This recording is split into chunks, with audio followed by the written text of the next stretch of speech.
গানের স্টেজ চলছে, গানের একটা প্রোগ্রাম চলছে, সেখানে গান হচ্ছে।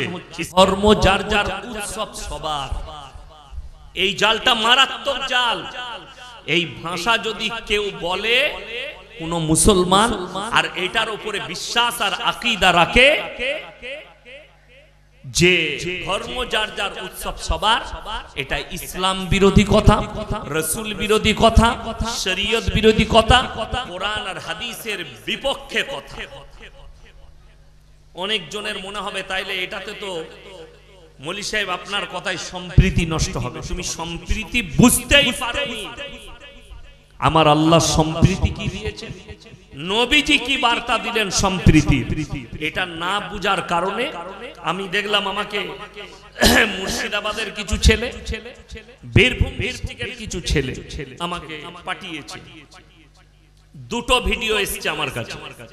একটা মুর্শিদাবাদে, আমি যদিও সেই বক্তার নাম লব না মুখে, গানের স্টেজ চলছে, গানের একটা প্রোগ্রাম চলছে, সেখানে গান হচ্ছে স্টেজে, এবং তিনি স্টেজে বক্তব্য দেন।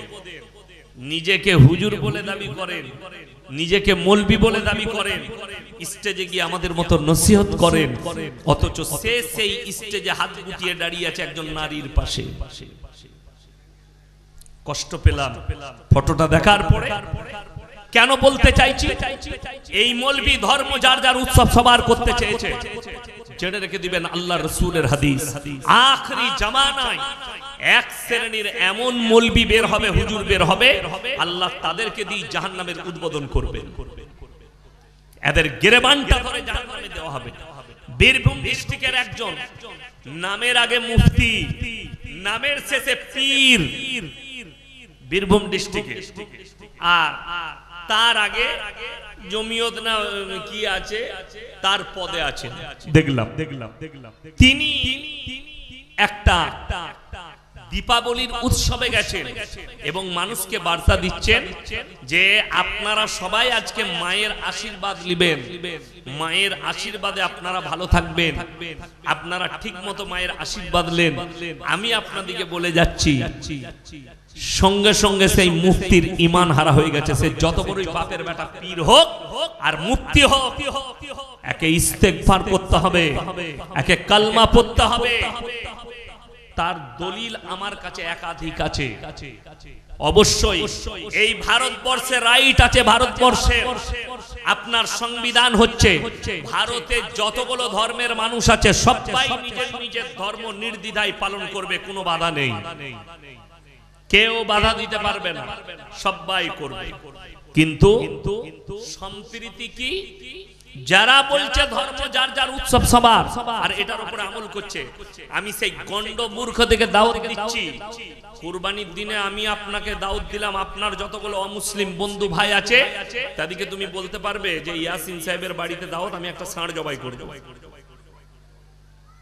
ধর্ম যার যার, উৎসব সবার, কথাটা আমার বুঝে আসছে? আমি খুব সূক্ষ্মভাবে বুঝাচ্ছি। তাহলে আমার বাড়িতে দাওয়াত দেওয়া যাবে না কেন? এই কথাটা আমার অন্যায়। আমি কোন অমুসলিম ভাইকে দাওয়াত দিতে পারি না কুরবানির সময়, কেন? আমরা যে পশু প্রাণী জবাহ করি, থানায় ডাকা হয় প্রত্যেকটা ইমামকে, থানার বড় বাবু ডাকেন, প্রশাসনের তরফ থেকে ডাকা হয়। আপনারা গিয়ে ঈদগায় মেসেজ দিবেন, জুম্মায় খুতবায় বলবেন, ঈদগায় খুতবা দিবেন, বলে দিবেন কি আপনারা যখন নিজের ধর্ম পালন করবেন অপরকে কষ্ট দিবেন না। আমার রাসূল সাল্লাল্লাহু আলাইহি সাল্লামের হাদিস, তোমরা মুমিন হতে পারবে না যতক্ষণ পর্যন্ত তোমার কাছ থেকে তোমার প্রতিবেশী সুরক্ষিত নয়। সেই প্রতিবেশী যেই হোক, সে হিন্দু হোক, দলিত হোক, আদিবাসী হোক, যে ধর্মেরই হোক, আপনার কাছে তাকে সেফটি পেতে হবে, সে যেন কষ্ট না পায়। চলুন, যে সমস্ত ভাইরা হিন্দু, দলিত, আদিবাসী ভাই যার কানে আমার আওয়াজ পৌঁছাচ্ছে, যারা কান খাড়া করে আছেন ইয়াসিন ভাই কি বলে শুনবো, তারা শুনে যান। যারা ইউটিউব, ফেসবুকে দেখেন তারা শুনে যান। আল্লাহ কোরআনে বলেছেন, কেউ যদি কোন নিরীহ মানুষকে হত্যা করে, সেই মানুষটা হত্যা করার কারণে গোটা মানব জাতিকে হত্যা করা হলো।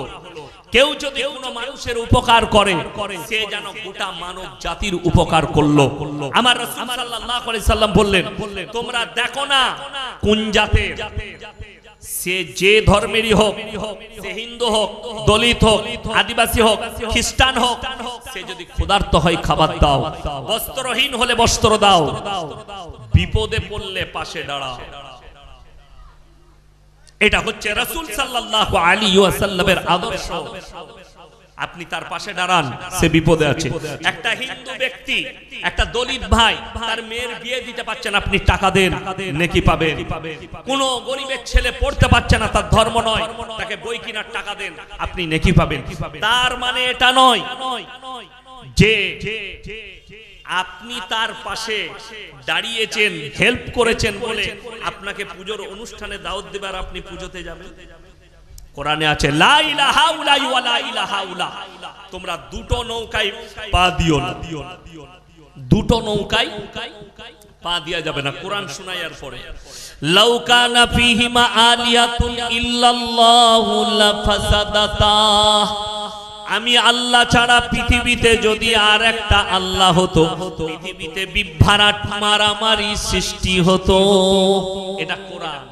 লাউ কানা ফীহিমা আলিয়াতুন ইল্লাল্লাহু লাফাসাদাতা, আমি আল্লাহ ছাড়া পৃথিবীতে আর একটা আল্লাহ হলে পৃথিবীতে মারামারি আর বিভ্রাট সৃষ্টি হতো।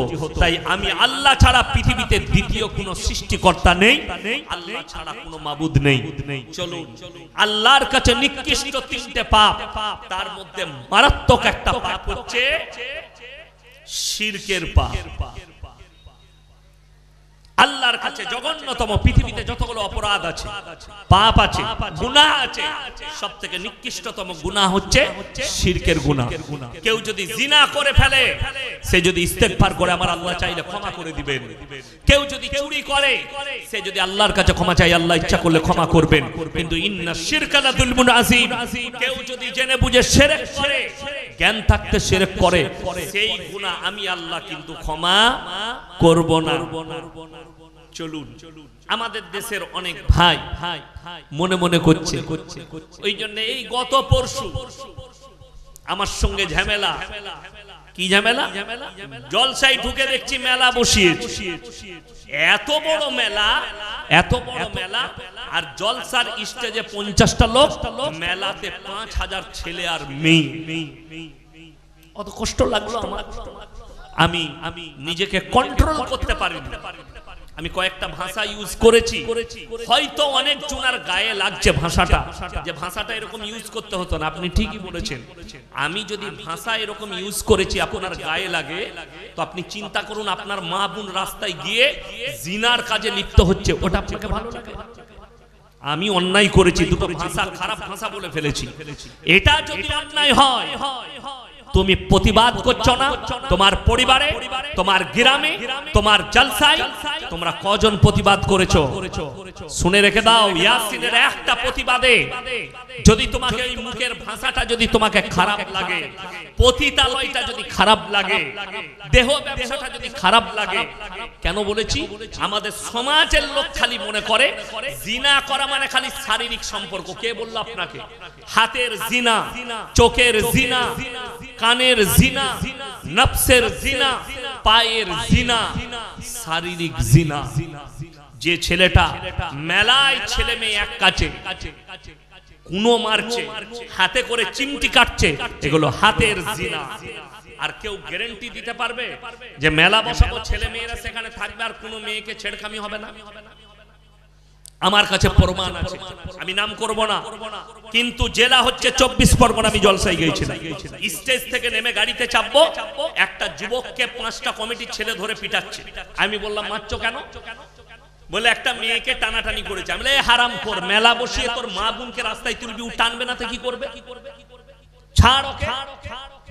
এটা বাস্তব। আমি জায়গার নাম করলাম না, কিন্তু জেলার নাম করলাম। মুর্শিদাবাদ জেলায় জলসা চলছে, জায়গার নাম করব না, আজ থেকে 3 বছর আগে 3-4 বছর আগে আমার দাওয়াত ছিল। জলসায় মেলার কারণে একটা মেয়ের হাত ধরে টানাটানির কারণে হেসুয়া করে চুটিয়েছে, জলসা শেষ, বন্ধ, মাদ্রাসাওয়ালাদের ধ্বংস। যদি কোন বাপের বেটা মৌলবি যদি বলে জলসাকে কেন্দ্র করে মেলা বসিয়ে টাকা তোলা যাবে, আমি তাকে চ্যালেঞ্জ দিলাম কিয়ামতের সকাল পর্যন্ত, যে সেই যুগটাই তোমরা ফিরে আসছো কেন? কিসের জন্য সেই যুগে ফিরে আসছো? যে যুগে মানুষ জিনায় লিপ্ত হতো, যে যুগে মানুষ অবৈধ কাজে লিপ্ত হতো, তারা বৈধ মনে করে। আগে ফাংশন হতো, যাত্রা হতো না, আর মেলা চলতো 2 দিন থেকে।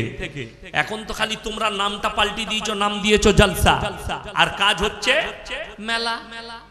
কিসের জন্য জলসাটা হলো? কেন ওয়াজ নসিহত? পৃথিবীর বড় বড় মৌলবীকে কাবার ইমামকে নিয়ে এসে কেউ যদি দোয়া করায়, আর এরকম যদি মেলা বসিয়ে সেখানে জিনার কাজ চালু করে নারী আর পুরুষকে দিয়ে, তার দোয়া কবুল হবে না আল্লাহর বরকত। আপনি কি ভেবেছেন? আজকে সমাজ ভেবেছে এক একটা মসজিদ কমিটি, এক একটা মাদ্রাসা কমিটি, তারা মনে করছে মেলা বসাবো, তারা আলেমদের সাথে পরামর্শ নেয় না। আলেমরা মেলার বিরোধিতা করলে সেই মাদ্রাসার আলেমদের বিরুদ্ধে যায়, ইমামের বিরুদ্ধে যায়, ইমামের চাকরি চলে। খালি 2 পয়সার জন্য মেলা বসাবো, দোকানদারের কাছ থেকে 500-1000 করে। তাহলে জলসা করার কি দরকার? বলে দাও, গ্রামে এমন বড় মেলা দে যেন 500টা দোকান বসে, 1000 করে 5 লাখ হয়ে যাবে। তুমি মাদ্রাসা চালা, মসজিদ চালা। আমাদের ওয়াজ নসিহত শোনার কি দরকার আছে? কে বলেছে তোমাকে শুনতে? যদি শুনতে চাও, জলসাই মেলা বসানো যাবে না, শুধু ওয়াজ নসিহত হবে, কোরআন আর হাদিসের তালিম হবে। এই তালিমটাও একটা মাধ্যম, জেনে রেখে দিবেন। আর যে বক্তারা প্রতিবাদ করবে না, যদি মনে করে আমাকে হয়তো জলসায় আর দাওয়াত দেবে না, যদি মনে করে আমি আর দাওয়াত পাবো না, তার থেকে ভালো যা করছে করুক, আমি টাকা পেলেই হচ্ছে, জেনে রেখে দিবে তোমার দ্বারা ইসলাম প্রচার হবে না। আগামীতে এই জলসাগুলো গিয়ে এত নোংরামি দাঁড়াবে, আমরা আর রুখতে পারবো না। আমি মরে যাব, আপনারা আমার এই ভাষাটা ফেসবুক আর ইউটিউবে ভাসবে, আপনারা দেখতে পাবেন যে কি কাণ্ড হয় আগামীতে এই মেলাকে কেন্দ্র করে। এমনি তো আমাদের ছেলেদের নোংরামি আমরা রুখতে পাচ্ছি না, তার উপরে মেলা। এমনি তো কিয়ামতের আলামত গুলো প্রকাশ পাচ্ছে, তার উপরে আবার তুমি বলছো বাজার বসাবো। আমার কষ্ট লাগে, দুঃখ লাগে এই জাতির প্রতি। আপনি শিরকটা বুঝতে পারলেন না, আপনি সম্প্রীতির কথা ভেবে যাচ্ছেন। ইমানদারির সঙ্গে বলবেন, আপনারা ঈদের নামাজ পড়েন না? পড়েন তো? তো ঈদগায় আপনাদের ইসেতে ঈদগায় সবাই আসে তো নামাজ পড়তে? হিন্দু, মুসলিম, দলিত, আদিবাসী সবাই পড়ে তো, ঠিকই? একটা প্রমাণ দিতে পারবেন? পারবেন না। শুধু আপনাদের নয়, পশ্চিম বাংলার 2টো সব থেকে ঈদের বড় নামাজ, একটা হচ্ছে মালদার সুজাপুর 9 মৌজা, 1.5 লাখ লোক একসাথে ঈদের নামাজ পড়ে। সেখানে ইমামকে, সেই এলাকার মানুষকে জিজ্ঞেস করুন যে আপনারা হিন্দু মুসলিম সবাই মিলে পড়েন তো? খ্রিস্টানরাও আসে তো? আপনি পাবেন না। কেন? এটা তো তাদের ধর্মীয় কাজ নয়, তাদের ধর্মীয় কাজ নয় এটা। অনেক দিন আগে আমার বর্ধমান জেলায় একটা অমুসলিম ভাই মিলবালি, তিনি আমাকে দাওয়াত দিলেন। কিসের জন্য? রমজান মাসে যত ধান পাটি আছে পশ্চিম বাংলার, তিনি দাওয়াত দিয়েছেন। ইফতারি করাবেন, রাত্রে খানা খাওয়াবেন। আমাকে বললে খাসিগুলো জবাই করে দিন। আমি সকালে জবাই করে দিলাম, গিয়ে রাত্রে তার ওখানে নামাজ হবে, এশার নামাজ আর তারাবি। আমাকে দায়িত্ব দিল, আমি গেলাম। তো সেই মালিক বলছে যে স্যার, আমি তো মক্কার নামাজ দেখি, তারাবি, তো আমার ইচ্ছা আমি আপনার পেছনে দাঁড়াবো। আমি বললাম শরীয়ত আপনাকে সম্মতি দেয় না, আপনি দাঁড়াতে পাবেন কালমাটা পড়লেন, আপনি দাঁড়াতে পাবেন, কালমা পড়লেন, পবিত্রতা আনতে হবে। নামাজে দাঁড়ানোর আগে জায়গা কা পাক হোনা, বদন কা পাক হোনা, কাপড়া কা পাক হোনা। তোমার কাপড়টা পবিত্র হতে হবে, তোমার শরীরটা পবিত্র হতে হবে। তুমি যে জায়গায় নামাজ পড়ছো, নামাজটা পবিত্র হতে হবে। বলে আমি বসে শুনতে পারি, আমি বসে দেখুন, আমরা কি আমরা নামাজ পড়ি, আপনি দেখতে থাকুন, অসুবিধা। কিন্তু দুঃখের বিষয় আজকে মুসলমান এটাই বুঝে না।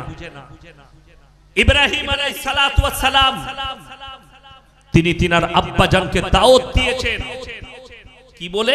ইব্রাহিম নবীর বাপের তিনটা কাজ ছিল, এই আমার মুসলমান যুবক যুবতী ভাইরা শুনেন, তিনটা কাজ: মূর্তি তৈরি করা, মূর্তি বিক্রি করা, আর মূর্তির উপাসনা করা।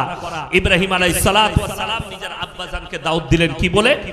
ইস ক্বালা লিয়াবিহি ইয়া বাতি লিমা তাবুদু মা লা ইয়াসমাউ ওয়া লা ইউবসিরু ওয়া লা ইউগনি আনকা শাইয়্যা। হে আমার আব্বাজান, আপনি কার উপাসনা করছেন? হাত পা নাড়তে পারে না, কথা বলতে পারে না, নিজস্ব কোনো যোগ্যতা নেই, আপনি এদের উপাসনা করছেন, এটা শয়তানের রাস্তা।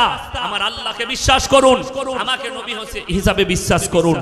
রওয়ায়েতে আছে কোরআনে, কিয়ামতের দিনে ইব্রাহিম নবীর বাপ আব্বাজান বীর্য আকারে রক্ততে লুটোপুটি খাবে। ইব্রাহিম নবী আল্লাহকে বলবেন, আল্লাহ আমি আমার আব্বাজানের সম্পর্কে আপনার সাথে কিছু কথা বলতে চাই। আল্লাহ বলবেন, তোমার আবেদন আমার কাছে গ্রহণযোগ্য নয়, হবে না। তোমার বাপের জন্য আমি তোমার কোনো কথাই শুনবো না। কেন? তোমার আব্বা মুশরিক, তোমার আব্বা আমার নবীকে মানেনি, আমাকে মানেনি, তার জন্য তোমার কোনো কথা শোনা হবে না। আমার বন্ধুগণ, আমাদের দেশের অনেক মুসলমান, অনেক গুমরা, অনেক অশিক্ষিত, তেনারা আমাদেরকে বলছে মৌলবীরা মাদ্রাসা ছাপ। এরা কি জানে? স্কুলে যাইনি আর বোকা। আমি ইংলিশ মিডিয়ামেও পড়েছি, আমি স্কুলেও গেছি, তোরা আমাদের সম্পর্কে জানিস না। আমার ভাই, দুঃখের বিষয় হচ্ছে তুমি ইসলামটা বুঝেও তুমি বুঝতে চাওনি। কেন? আমাদের অনেক মুসলমান আছে, অমুসলিম ভাইরা দাওয়াত দিলে যদি বলে ভাই কাটা খাবে, আমাদের এখানে কিন্তু কাটা ফাটা আছে, বলে আমার তো কোনো ব্যাপার না, যা দিবে তাই চলবে, আমি কাটা মাটা সবই খাই। আপনি খেয়ে বেরিয়ে যাবেন, সেই হিন্দু ভাইটা বলবে সালা হারামির বাচ্চা, ধর্ম মানে না, এই ভাষাটা ইউজ করবে আপনার জন্য। আর আপনি যদি বলেন ভাই আমি কিন্তু খুব ধার্মিক, আল্লাহকে মানি, আমাদের ইসলাম ধর্মে কাটাটা হারাম, মদ হারাম, অবৈধ জিনিসটা হারাম, এগুলো আমাদের চলে না, আপনার পেছনে বলবে লোকটা ধার্মিক, লোকটা দারুণ ভালো লোক, ধর্মের উপরে বিশ্বাস করে চলে। আর যে বলবে আমি কিচ্ছু মানি না, আমি আমার জীবনের একটা ঘটনা বলি। বোলপুর শান্তিনিকেতনের নাম শুনেছেন?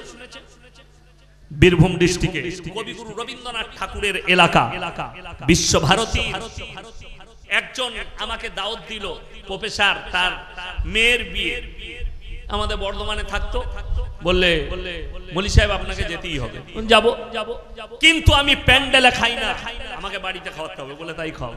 তো আমি দাস্তারখানে বসেছি, আমার দাস্তারখানে দুজন প্রফেসর বসেছেন, বিশ্বভারতী, একটা মুসলিমদের ছেলে আর একটা হিন্দু ভাই, আর আমি আছি, আমার ড্রাইভার আছে, আমরা চারজন বসেছি দাস্তারখানে পালঙের উপরে।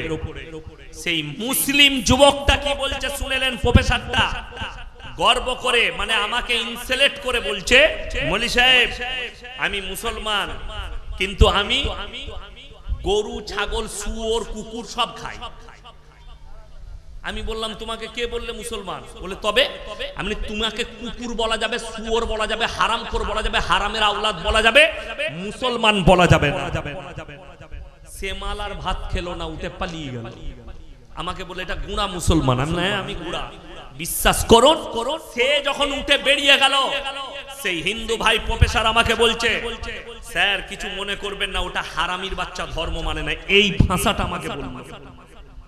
হিন্দু ভাই প্রফেসর এই ভাষা বলল, এ হারামখোরের আওলাদ, ধর্ম বিশ্বাস করে না, ধর্ম মানে না, আপনি কিছু মনে করবেন না। উনি প্রফেসর, তো খারাপ লাগলো, মুসলিমদের ছেলে, মানে মুসলমানই নয়। কে বললো মুসলমান? মোটেই মুসলমান বলবেন, ও কুনো নয়, না ঘাটকা না ঘর কা, ধোবি কা কুত্তা হ্যায়, কিধর কা ভি নেই। বড় কষ্ট লাগে। কেন? এই মুসলমানকে দুটো জিনিস সব সময় ভাবতে হবে, আমার জন্য আপনার জন্য। আপনি যখন নিজেকে ঈমানওয়ালা দাবি করেছেন, কালমাওয়ালা দাবি করেছেন, রাসূলের উম্মত দাবি করেছেন, আপনাকে সব সময় দুটো জিনিস মাথায় রাখতে হবে, একটা হারাম, একটা হালাল। হারামটা আপনার জন্য অ্যাভয়েড করতে হবে, হালালটাকে আপনাকে গ্রহণ করতে হবে। আল্লাহর কাছে যতগুলো পাপ, নিকৃষ্ট পাপ হচ্ছে শিরকের পাপ। শুধু এই ঠাকুর নয়, অনেক মুসলমান আছে নিজের বাচ্চাকে কি কিনে দেয়, মেলা বসেছে একটা পুতুল কিনে নিয়ে এসছে মেয়ের জন্য, আনে না হারাম। যদি কোন মুসলমান পুতুলের ব্যবসা করে জায়েজ নেই। কোন মুসলমান যদি এই পুতুল তৈরি করে হারাম। তার মধ্যে ইব্রাহিম নবীর বাপের মধ্যে কোনো পার্থক্য নাই। এই লোককে এই পুতুল তৈরি করার কারণে, মূর্তি তৈরি করার কারণে জাহান্নামে।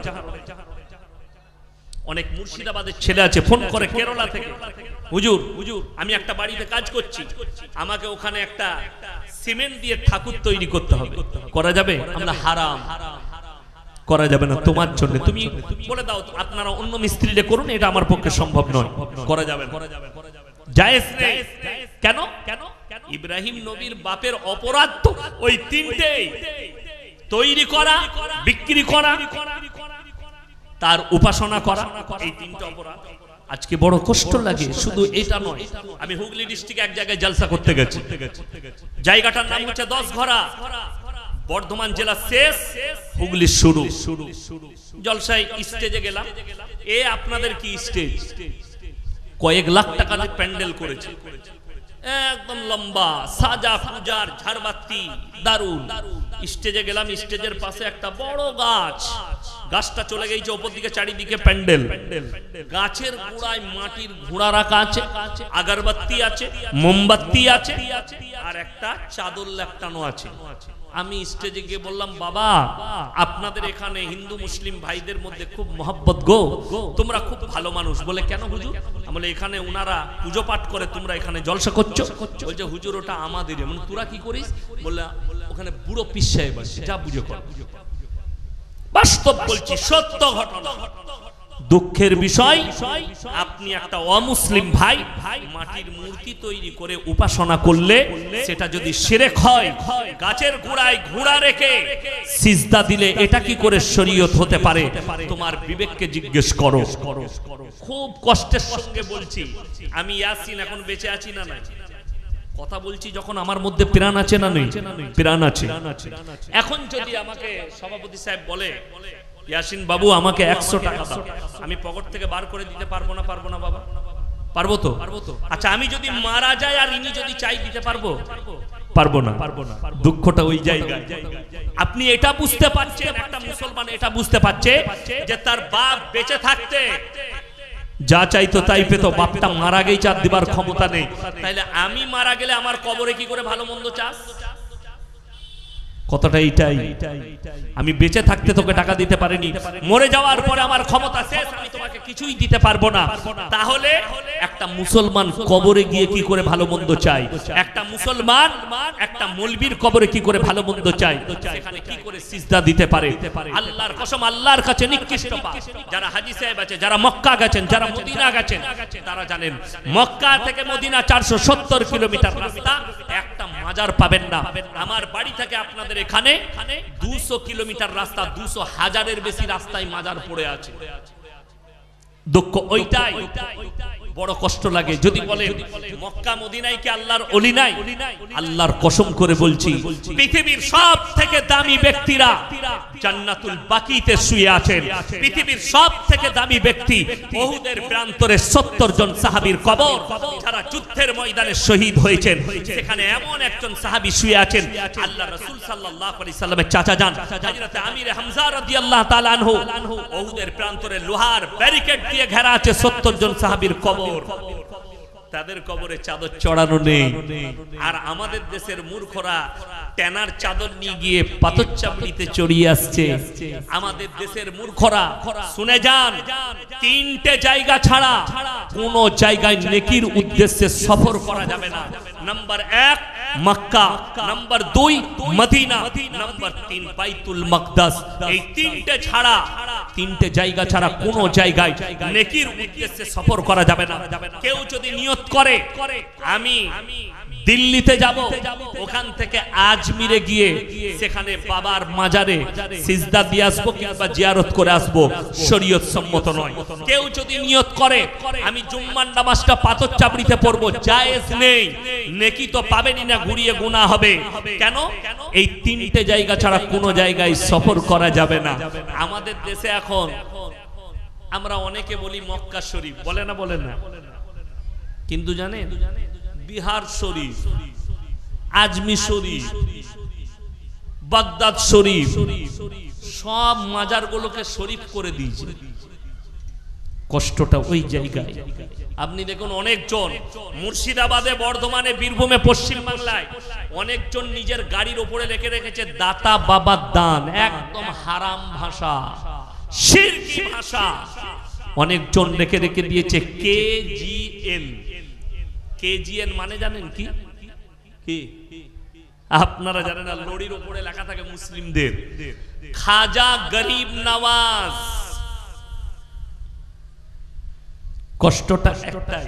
আপনাদের গ্রামের দোকান আছে না নেই? আছে তো? খুব ভালো করে বুঝবেন।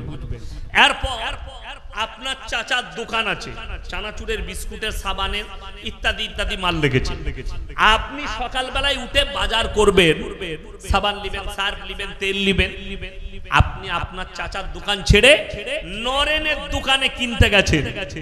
দুটো প্রশ্ন জাগবে, দুটো কথা দাঁড়াবে। হয় চাচার কাছে মাল নেই, তা না হলে চাচার সঙ্গে আপনার খুব ঝামেলা। ঠিক কিনা কথা বলেন? এই দুটোর মধ্যে একটা কারণ হতে পারে। হয় চাচার কাছে মাল নেই, তা না হলে চাচার সঙ্গে ঝামেলা। যারা আল্লাহকে বাদ দিয়ে গাছতলায় যায়, রওজা থানে যায়, দুটো কথা দাঁড়াবে। হয় আল্লাহর কাছে মাল ফুরিয়ে গেছে, নাইলে আল্লাহর সঙ্গে তোমার ঝামেলা চলছে। তা না হলে এই নামাজে সূরা ফাতিহা পড়েন না? পড়েন না? পড়ি, প্রত্যেকটা মুসলমান পড়ে, পড়তে হবে। কি ওয়াদা করে? ইয়াকা নাবুদু ওয়া ইয়াকা নাস্তাইন। আল্লাহ তুমি ছাড়া কারুর উপাসনা করি না, তুমি ছাড়া কারুর কাছে ভালো মন্দ চাই না। তাহলে গাছতলাটা কি করে চলে এলো? তাহলে রওজা থান দরগা কি করে এলো? আমার ভাই, আল্লাহর কাছে ডেঞ্জার পাপ হচ্ছে শিরকের পাপ। কবরে চাদর চড়ানো জায়েজ হলে আল্লাহ রাসূল সাল্লাল্লাহু আলাইহি সাল্লামের কবরটা আসমান পর্যন্ত হিরে মতি মুক্ত চাদরে ঢেকে যেত। আল্লাহ রাসূলের কবরে জায়েজ নেই। পৃথিবীর আর কোন মৌলবি মোল্লা পীর ফকিরের কবরের জন্য জায়েজ হবে না। আল্লাহ রাসূলের কবরে সিজদা নেই। পৃথিবীর আর কোন মৌলবি মোল্লা পীর ফকিরের কবরের জন্য সিজদা চলবে না। আল্লাহ রাসূলের কবরে ভালো মন্দ চাইতে পাবে না। পৃথিবীর আর কোন মৌলবি মোল্লা পীর ফকিরের কবরের জন্য ভালো মন্দ চাওয়া যাবে না। সকলে বলুন কল্যাণ অকল্যাণ ভালো মন্দের মালিক। সকলে জোরে বলুন কে? আরো জোরে বলুন কে? একমাত্র আল্লাহ রাব্বুল আলামিন হচ্ছেন ভালো মন্দ কল্যাণ অকল্যাণের মালিক। নিজেদিকে শিরক থেকে বাঁচান। সবাই বাঁচাবো, জোরে বলুন ইনশাআল্লাহ। অনেক মুসলমান বলে যে ভাই আমি তো ধুলিয়ানে গিয়েছিলাম, আমি ওমরপুরে গিয়েছিলাম, কি করতে? আমার বউকে নিয়ে একটু মেলা দেখতে গিয়েছিলাম, ঠাকুর দেখতে গিয়েছিলাম, পুজো তো করিনি। মৌলবীরা কিছুই জানে না, এতে পাপ আবার কি আছে? পাপটা কোথায় বলে দেই। আপনার এই গ্রামে ডাকাতি হচ্ছে রাতের বেলা, একটা বাড়িতে মারাত্মক ভাবে ডাকাতি। সবাই ঘুমাচ্ছে, একটা ব্যক্তি পেশাব করতে উঠেছে। সে যখন গাছতলায় পেশাব করছে দেখছে অমুকের বাড়িতে ডাকাতি চলছে, মারাত্মক ভাবে ডাকাতি হচ্ছে। তো এই চুপচাপ গাছতলায় বসে দেখলো কিভাবে বাড়ি থেকে মালগুলো লুটে বন্দুক ঠেকিয়ে সব মাল নিয়ে গ্রাম থেকে পালিয়ে গেল ডাকাতের দল গাড়ি নিয়ে। সব গ্রামের মানুষ উঠে গেছেন, এলাকার থানার বাবুরা চলে এসেছেন। এসে থানার বড় বাবু জিজ্ঞেস করছে তোমাদের মধ্যে কে দেখেছো? সে বলল স্যার আমি প্রথম থেকে শেষ পর্যন্ত দেখেছি। কাকে বেশি মারবে? আমার প্রশাসন ভাইয়েরা বসে আছে, আমার সঙ্গে উপরে দেখা হলো, উনাদিকে জিজ্ঞেস করুন, যে বলবে আমি সব দেখেছি তাকে বেশি মারবে না গায়ের লোককে তুলে নিয়ে যাবে? ওই মালটা কি তুলে নিয়ে ঝুলিয়ে মারবে? মাল বেরিয়ে যাবে একে মার। খুব ভালো করে আমি কি বুঝাতে চাইছি শুনেলে। আপনি যদি বলেন আমি মজা দেখতে গিয়েছিলাম, আল্লাহ কোরআনে বললেন যদি তোমরা দেখো শিরকের কাজ হচ্ছে, আল্লাহ বিরোধী কাজ হচ্ছে, রাসূল বিরোধী কাজ হচ্ছে, হয় হাতের দ্বারা রুখে দাও, তা না হয় জবানের দ্বারা রুখে দাও, তা না হয় ঘৃণা করে ওই জায়গা থেকে তোমরা সরে এসো। আর তুমি বলছো কবরে গিয়ে আমি জান্নাতে যাব, জান্নাত পড়েই আছি। চলুন চলুন চলুন আমার ভাই, আমি কেন বললাম 10 কোটি মুসলমান নেই? এক নম্বর দলিলগুলো শুনেলেন। মুসলমানদের জন্য ইসলামী শরীয়তে সুদ খাওয়া হারাম না হালাল? এই জোরে বলুন হারাম। তাইলে এই পুরো সুতি থানাতে একটাও মুসলমানদের সুদখোর নাই, তাই তো? আছে? গোলমাল কোথায় জানেন? এই মৌলবীরা সুদের বায়ান করলে, আমি এখন বায়ান করে চলে যাব, সকালবেলায় আপনার এলাকা চায়ের দোকানগুলো বলবে ওকে আবার দাওয়াত দেবে, বাজে মৌলবী। কে বলবে? সুদখোর মাল কটা গাল দিবে। কোরআনে আছে ওয়াহাল্লাহুল বাইয়া ওয়া হারামার রিবা, সুদকে হারাম করেছি, ব্যবসাকে হালাল করেছি। আপনি ব্যবসা করুন হালাল, সুদ হারাম। কোন ব্যক্তি হারাম জেনে যদি কোন মুসলমান সুদ খায়, সে যেন আল্লাহর সঙ্গে যুদ্ধ ঘোষণা করলো। নাম্বার 2, আল্লাহ রাসূল সাল্লাল্লাহু আলাইহি সাল্লামের হাদিস, কেউ যদি 1 টাকা সুদ খায়, নিজের মায়ের সঙ্গে 36 বার জিনা করার সমান পাপ করলো। বলুন নাউজুবিল্লাহ। যারা সুদখোর আছেন, যাদের কানে আমার আওয়াজ পৌঁছাচ্ছে, এখন আমাদের দেশের লোক সুদ ছাড়ে না কেন? তার মারাত্মক কারণ আছে। তারা জানে যে কোথাও জান্নাত নাই, কিন্তু মৌলবীদের কাছে সহজে জান্নাত আছে। ওই আমাদের দেশের এক শ্রেণী আছে, কারা? জিলাপি খোররা, সিন্নি খোররা, যতই পাপ করুক হুজুর এখন মিলাদ পড়িয়ে দোয়া করে তাকে জান্নাতে ঠিক ঢুকবে, যা বুঝা করবে। আর আমাদের অবস্থাটা কি? আমাদের তো মিলাদ নাই, কিন্তু একটা জিনিস আছে, মাদ্রাসার জলসা আদায় হয় না? হয় না? হয়। এখনই আমার আগের ভাই আদায় করছিলেন। তো আমি কালকে যেখানে জলসায় ছিলাম, মুর্শিদাবাদ জেলার ডোমকলে ছিলাম, সেখানেও আদায় জলসা মসজিদের। তো আমার আগের বক্তা আদায় করছিলেন, মোল্লা জামিরুল ইসলাম, ওইখানেই বাড়ি, উনি আদায় করছিলেন। তো এই জলসায় আমরা বক্তা, আপনারা শ্রোতা, আমি তো আর জানি না সুতিতে কে সুদখোর কে গাঁজাখোর, আমি জানি না। আমার কাছে সবাই আপনারা ভালো। এখন একটা সুদখোর দেখলে, আমি তো সুদ খাই, তো হুজুর যখন আদায় করছে দিয়ে দিই। এখন আমার হাতে 2000 টাকা দিলে বক্তার হাতে, আমাদের বক্তারা এত তাড়াতাড়ি জান্নাতে ভরে অবাক হয়ে যাবে। আহারে বান্দারে কোথায় বসেছিল, আচ্ছিল কি না ছিল, 2000 দিল, দিয়ে জান্নাতে ঢুকিয়ে ছেড়ে দিল। সুদখোর দেখলে শালা এত ভালো জান্নাত তো আর কোথাও নাই। কথাটা বুঝে এসছেন? আসেনি?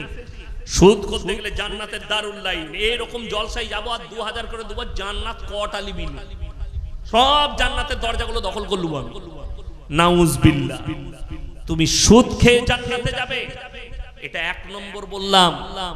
লাস্টটা আমি বলবো, নাম্বার 2, মুসলমানের জন্য মদ পান করা হারাম না হালাল? স্পর্শ করা হারাম, মদটা স্পর্শ করা যাবে না। কিন্তু অবাক লাগে, আমি সুতি থানায় ঔরঙ্গাবাদ থানায় আমি প্রমাণ দেব, মুসলমান মদ পান করছে, মুসলমান মদ বিক্রিও করছে। ঠিক বললাম না ভুল বললাম? চাপেন হাই রোডে, আমি প্রমাণ দেব। কিন্তু দুঃখটা কোথায় জানেন? আমি পেরিয়ে এলাম পলসন্ডা মোড় হয়ে, তো আজকে আমার সাথে আমার বেলডাঙ্গার একজন বন্ধু এসেছেন, ঘড়ির দোকান আছে, বড় ব্যবসায়ী। হ্যাঁ, তো আমার সাথে বললো গাড়িতে যাবো। আমি বললাম চলুন। মনসুর ভাই নাম, এসছেন, উনি ভেতরে আছেন। তো আমি বললাম আপনাকে একটা আশ্চর্য হোটেলে ঢুকাবো, ওটার নাম হচ্ছে পাপ্পুদা ধাবা। সেখানে 3টে বোর্ড লাগানো আছে, মদ পান করা নিষেধ, মদ বিক্রি নিষেধ, নো স্মোকিং, এখানে ধূমপান করা নিষেধ। আর বোর্ডটা সে লেখেনি, প্রশাসনিক বোর্ড দিয়ে আছে, সেই থানার তরফ থেকে বোর্ডটা দিয়েছে, প্রশাসনিক বোর্ড। অথচ তারা পাঞ্জাবি, তারা কি বললো জানেন? বলে আরে यार हम जहां कारोबार कर रहे हैं यहाँ पे तो 80% मुसलमान हैं और हमारा कस्टमर 80% मुसलमान। और हम जानते हैं आपके धर्म में, इस्लाम में मद दारू पीना तो दूर, दारू को छूना भी हराम है। সে অমুসলিম আপনার ধর্মকে রেসপেক্ট করে যে আমার হোটেলে যেন মুসলমান কাস্টমার আসে আর মুসলমানদের জন্য মদ হারাম, তাই আমার এই ব্যবসা করা যাবে না। তা না হলে তাদেরকে আজকে বললে আজকে লাইসেন্স দিয়ে দিবে সরকার। আমার বন্ধুগণ, অথচ আমি দেখিয়ে দেবো হাই রোডে চাপেন ওমরপুর পর্যন্ত, বাই টু বহরমপুর পর্যন্ত, আর এই দিকে চলুন ফারাক্কা পর্যন্ত, মুসলমানের ছেলে হারামখোর হোটেল খুলেছে, মদ খাচ্ছে, মদ বিক্রিও করছে হারাম জেনে। নাম্বার 3, লটারির টিকিট হারাম না হালাল? হারাম। আপনি আমার সঙ্গে সুতি বাজারে চলুন, औरंगाबादে চলুন, ধুলিয়ানে চলুন, যে মোটটাই যাবেন আপ টু কলকাতা পর্যন্ত, আমি দেখিয়ে দেবো মুসলমান ছেলে লটারি বিক্রি করছে, মুসলমান ছেলে লটারি কাটছে। কেন ছাড়েনি? এ জানে আমি দান করে জান্নাতে যাব, এ জানে আমি যত পাপ করি হুজুর দোয়া করে জান্নাতে দিবে। তোর হুজুরও মার খাবে আর তুইও খাবি, রেডি থাক। আমি যার তার দলিল দেবো না, বাপের গল্প বলিনি। আমি যার দলিল দেবো আপনার চোখ দিয়ে পানি আসবে। তিনি হচ্ছেন পৃথিবীর আদি থেকে অন্ত পর্যন্ত সৃষ্টির শ্রেষ্ঠ হযরত মুহাম্মদ মুস্তাফা, সকলে বলুন সাল্লাল্লাহু আলাইহি ওয়াসাল্লাম। নবীজির থেকে দামি লোক পৃথিবীতে কেউ এসেছে আর কেউ আসবে কিয়ামত পর্যন্ত? কেউ আসবে না। আমি সেই নবীর কথা বলছি, দলিল শুনেলেন আল্লাহর রাসূলের কাছে। খবর এলো, ইয়া রাসূলুল্লাহ, আপনার চাচা যান মৃত্যুর শয্যায় শুয়ে আছেন, তিনি মারা যাবেন, তিনি মারা যাবেন, জাকামদানি চলছে। নবীজি ছুটলেন আর চাচাকে বললেন, চাচা গো, আমি মুহাম্মদ আল্লাহর নবী, তুমি একবার খালি কলমাটা পড়ে নাও, আমি আল্লাহর কাছে কেঁদে কেঁদে তোমার জন্য ক্ষমা চাইব। আল্লাহর নবী চাচার উত্তর এলো, আমি যদি বার্ধক্যে কলমা পড়ি লোকে বলবে মৃত্যু ভয়ে কলমা পড়েছে, অর্থাৎ আমি কলমা পড়তে পারবো না। আমার আল্লাহ কোরআনের আয়াত পাঠিয়েছেন, ইন্নাকা লা তাহদি মান আহবাবতা ওয়ালাকিন্নাল্লাহা ইয়াহদি মান ইয়াশা। হে আমার নবী, হিদায়েতের দপ্তর আমার আল্লাহর হাতে, হিদায়েত আমার হাতে। তুমি বললেই হিদায়েত পাবে না, আমার ইচ্ছা নেই তোমার চাচা কলমা পড়তে পারবে না। নবীজি সাল্লাল্লাহু আলাইহি ওয়াসাল্লামের চাচা যান চলে গেলেন দুনিয়া ছেড়ে, চোখেতে পানি। নবীজি চাচা চলে যাওয়ার পরে নবী আল্লাহকে কি বললেন জানেন? নবীজি, ওগো আল্লাহ, তুমি আমাকে যতদিন না নিষেধ করবে আমি আমার চাচার জন্য কেঁদে কেঁদে ক্ষমা চাইব। নবীজি চাচা চলে গেছেন, আল্লাহর কাছে ক্ষমা চাইছেন, আল্লাহ গো আমার চাচাকে ক্ষমা করে দাও, এটা আমার হিতাকাঙ্ক্ষী চাচা। আল্লাহ তাআলা জিবরিল আমিনকে পাঠালেন কোরআনের আয়াত নিয়ে, কি বলে? মা কানা লিন নাবিয়্যি ওয়াল্লাযীনা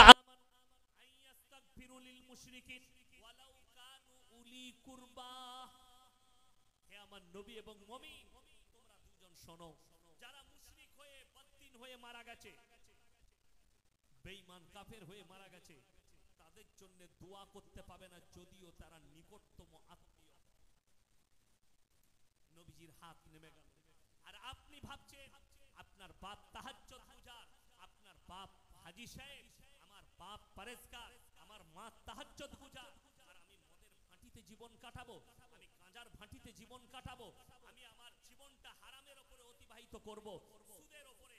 আমার মা তো নামাজি, আমার স্ত্রী তো নামাজি, জান্নাতে পাঠিয়ে দেবে, আমার বাপ দোয়া করবে। আরে মূর্খ, নবীজি নিজের চাচাকে কলমা পড়াতে পারেননি, নিজের চাচার জন্য দোয়া করা আল্লাহ নিষেধ করেছেন। এটা তো একটা বললাম।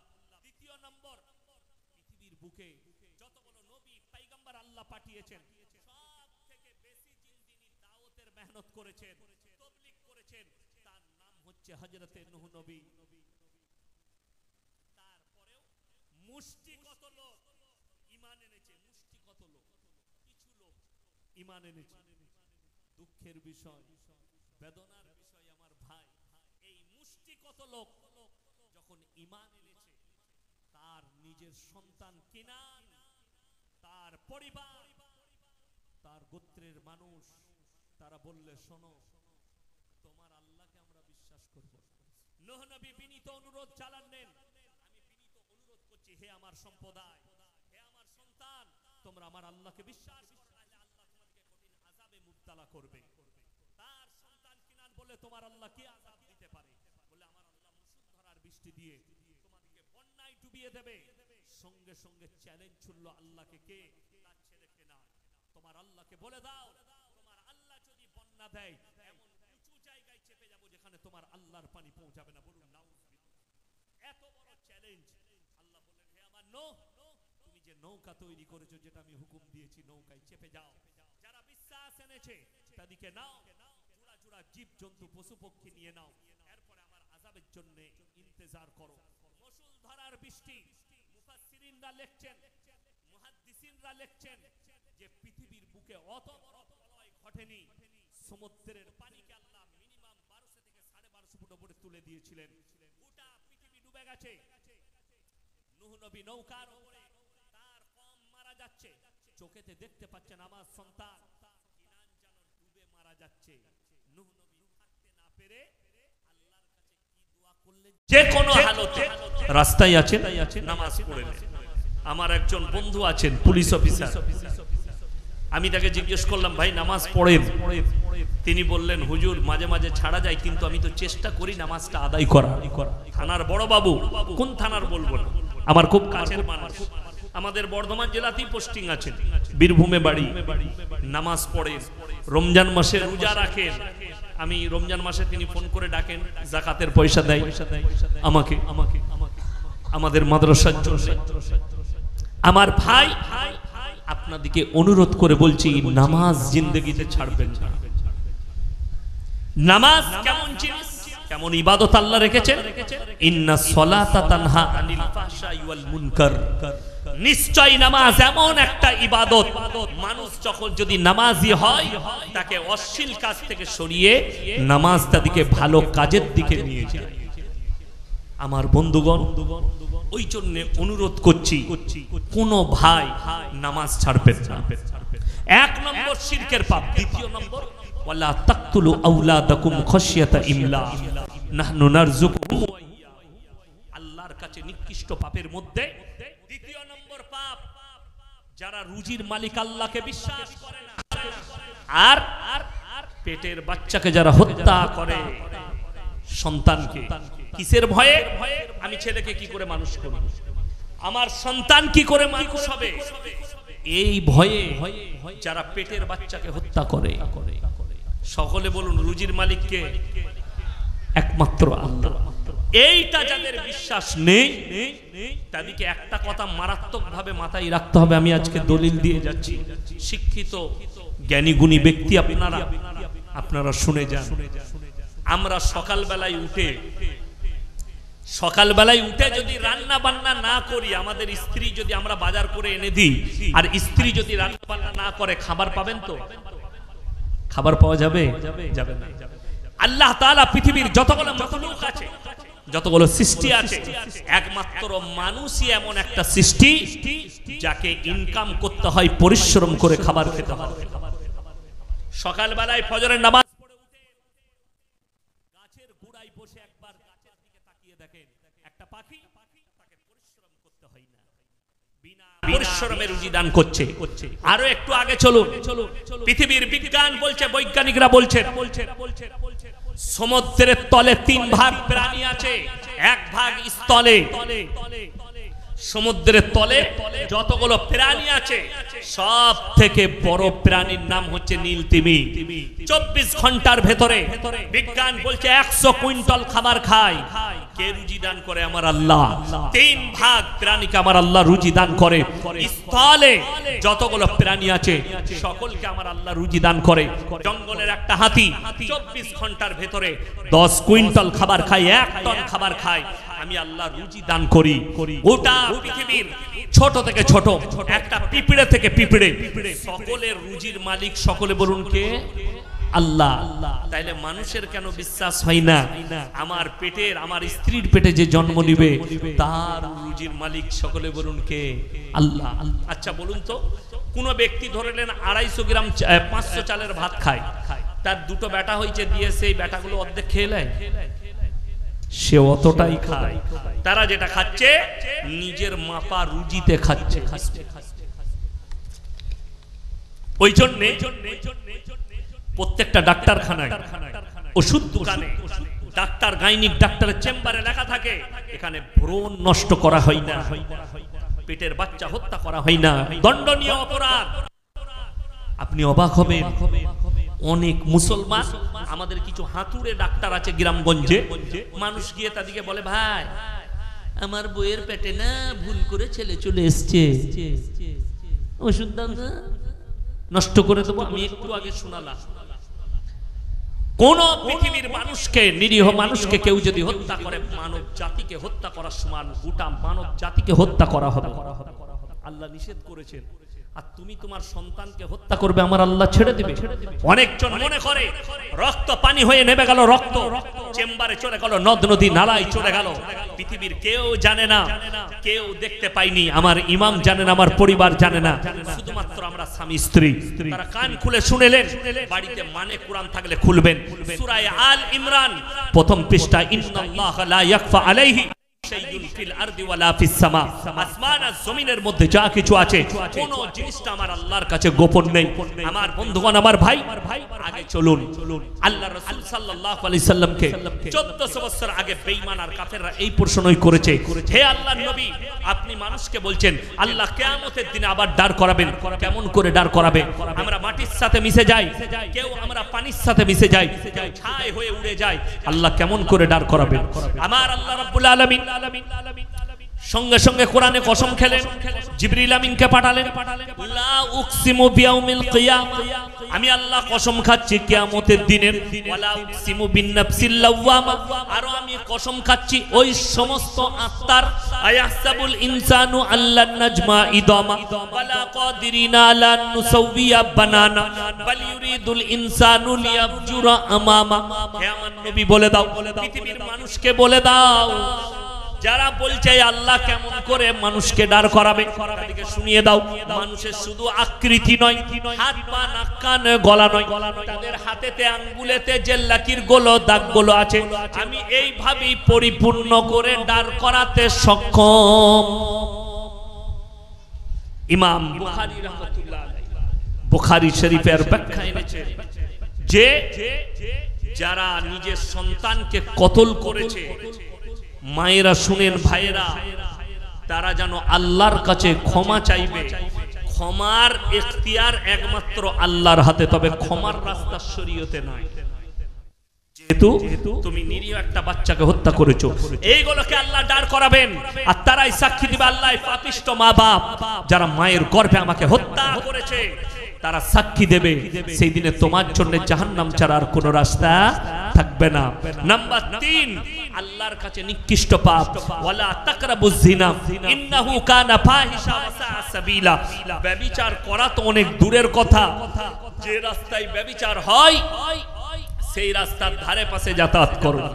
এই 1 মাস আগে, 1 মাস না 2 মাস, 1.5 মাস হবে, আমাদের ভারতবর্ষে একজন বাবা আছে, খুব সুন্দর কথা বলে। আমি রাত্রে বাড়ি ফেরার সময় গাড়িতে মাঝে মাঝে ওনার ইগুলো শুনি।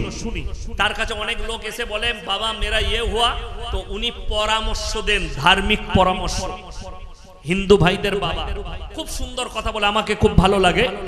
তো তেনাকে একটা মেয়ে প্রশ্ন করছে, বাবা एक औरत को शादी कितने साल में करनी चाहिए?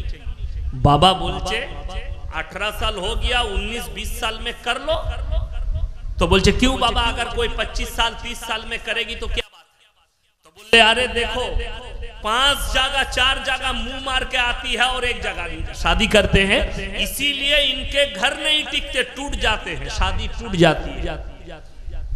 এই কথাটা নিয়ে আমাদের দেশের কিছু কুত্তা মিডিয়া যারা সমাজে দ্বন্দ্ব ফেলাচ্ছে, বাবার উপরে এলিগেল লাগালে, আরে বাবা औरत के लिए ऐसे बोला है, বাবা যেটা বলেছে ইসলাম শরীয়ত সেটাই বলছে।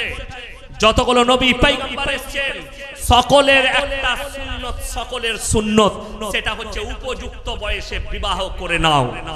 ছেলেদের সরকার আইন করেছে 18 বছর, মেয়েদের 18 বছর পেরিয়ে গেলে 19 বছরে বিয়ে দিয়ে দাও, 20 বছরে বিয়ে দিয়ে দাও।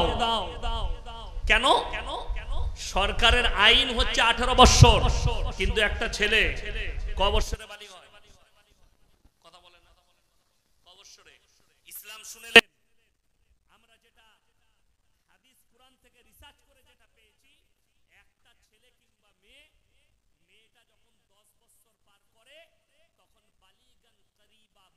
যখন সেই মেয়েটা 12 বছর হয় সে বাচ্চা ধারণ করার ক্ষমতা নিয়ে আসে।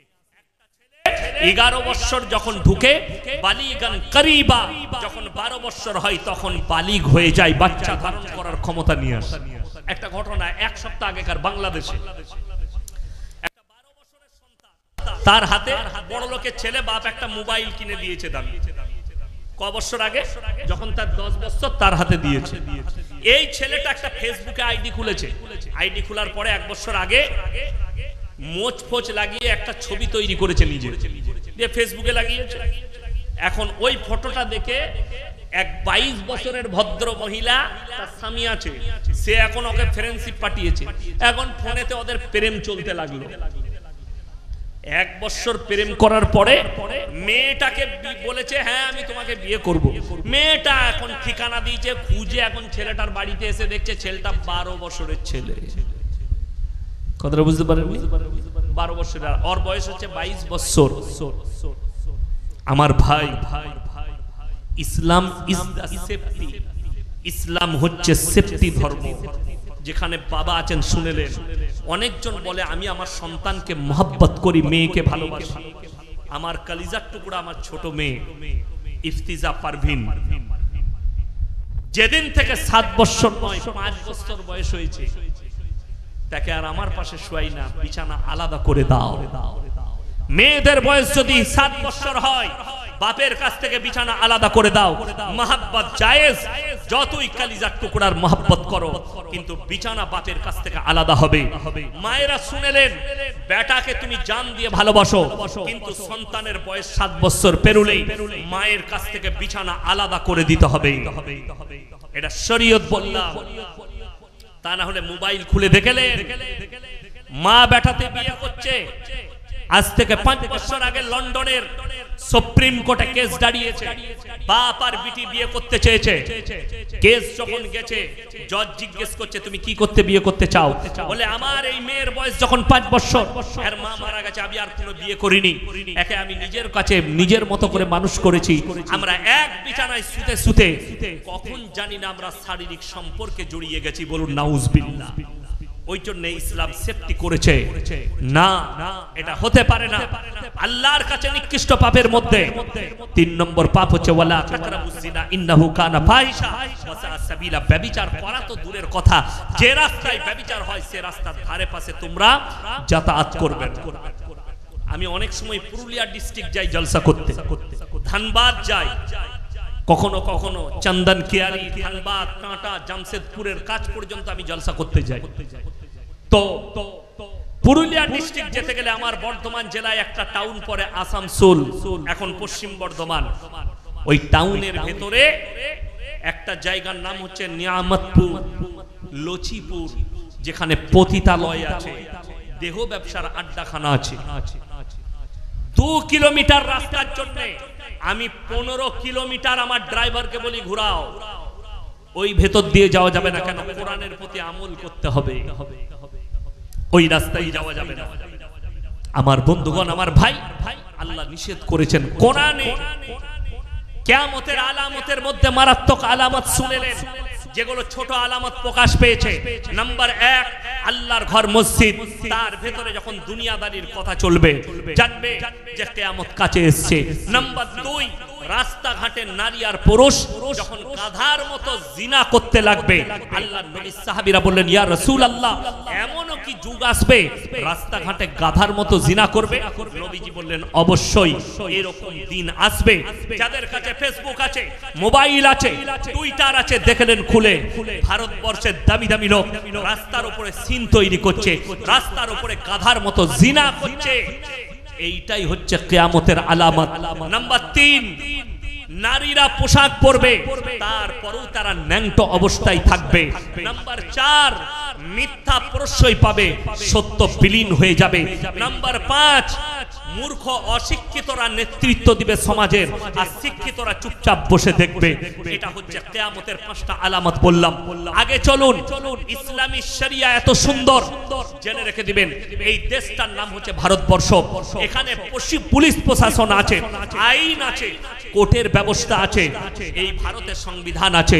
কিন্তু ইসলামী শরিয়া যদি হয়, কোন দেশ যদি ইসলামী রাষ্ট্র হয়, সেখানে যদি ইসলামী শরিয়া থাকে, আর সেখানে যদি কোনো বিবাহিত মহিলা আর বিবাহিত পুরুষ তারা যদি পরকিয়া করে, ইসলামী আইন হচ্ছে তাদেরকে রাস্তার মধ্যখানে জনসমক্ষে নিয়ে এসে অর্ধেকটা পুঁতে পাথর মেরে হত্যা করে দাও।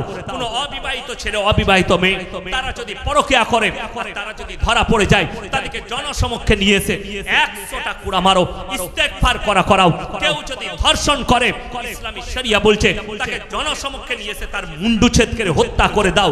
তার জন্য অন্য কোনো বিচার নেই, অন্য কোনো রাস্তা নেই, তাকে মৃত্যুদণ্ড দিয়ে দাও। ইমাম বুখারী রাহমাতুল্লাহ আলাইহি, আমার মায়েরা ভালো করে শুনবেন, ইমাম বুখারী রাহমাতুল্লাহ আলাইহি বুখারী শরীফের ব্যাখ্যান্তে গিয়ে লিখলেন যে ওই মহিলাটাকেও ইসলামী শরীয়তে হত্যা করে দিতে হবে যে মেয়েটা বেপরদা ভাবে নিজের পেট পিট বার করে বাজারে ঘাটে নিজের যৌবন দেখিয়ে পর পুরুষকে উত্তেজিত করবে।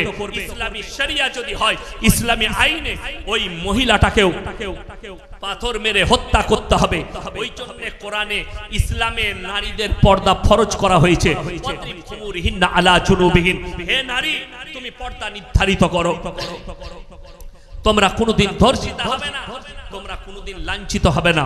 আমার বন্ধুগণ, আমার ভাই, অনুরোধ করে বলছি, যারা পর্দা বুঝতে পারেননি, কেন বললাম ইসলামে মেলা হারাম, এই জন্যই বলেছি। কোরআন সূরা ইউসুফ একদম প্রথম পৃষ্ঠায় আছে, ইন্না শাইতানা লিল ইনসানি আদুব্বুম মুবিন। হে আমার নবী, বলে দাও, শয়তান হচ্ছে মানুষের প্রকাশ্য দুশমন। নির্জনে একজন নারী আর পরপুরুষ যদি এক কাছে হয়, সেখানে তৃতীয় নম্বর হাজিরি দেয়, তার নাম হচ্ছে শয়তান। আর শয়তান পাক্কা দুশমন। মেলাতে কি ঘটে? 5টা ছেলে 5টা মেয়ে ভিড়ের মধ্যে ঘুরছে। শয়তান যুবককে বলবে ভিড় আছে, চালিয়ে দে, এরকম করে মেরে দিয়ে পালিয়ে।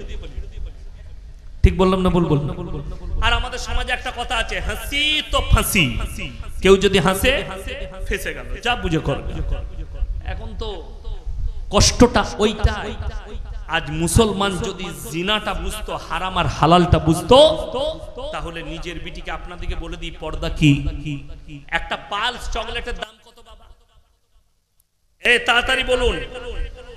পালস চকলেটের দাম মাত্র 1 টাকা। সেই চকলেটটা প্যাকেটের মধ্যে থাকে না খোলা থাকে? খোলা থাকে প্যাকেটে। কোন দোকানদার ভাই সে যদি প্যাকেট থেকে খুলে ওটা যদি রেখে প্লেটে বিক্রি করে, কেউ কিনবে?